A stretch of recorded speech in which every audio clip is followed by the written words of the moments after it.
أعوذ بالله من الشيطان الرجيم.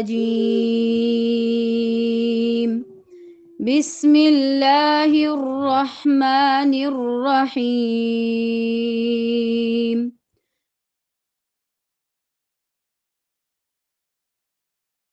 فقطع دابر القوم الذين ظلموا والحمد لله رب العالمين. قل أرأيتم إن أخذ الله سمعكم وأبصاركم وختم على قلوبكم من إله غير الله يأتيكم به انظر كيف نصرف الآيات ثم هم يصدفون.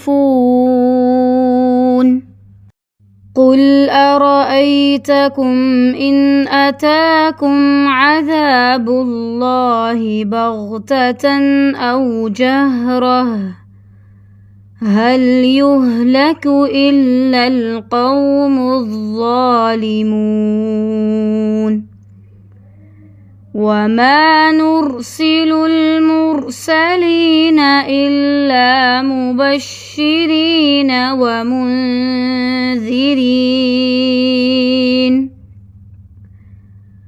فمن آمن وأصلح فلا خوف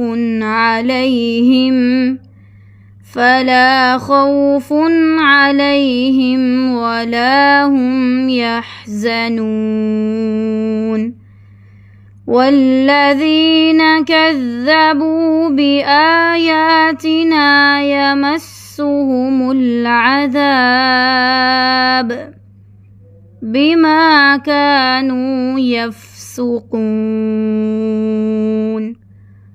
قل لا أقول لكم عندي خزائن الله ولا أعلم الغيب ولا أقول لكم إني ملك إن أتبع إلا ما يوحى إلي. قل هل يستوي الأعمى والبصير أفلا تتفكرون.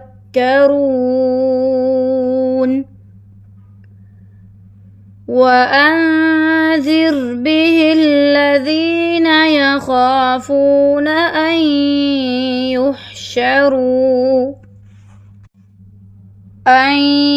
يحشروا إلى ربهم ليس لهم من دونه ولي ولا شفيع لعلهم يتقون. ولا تطرد الذين يدعون ربهم بالغداة والعشي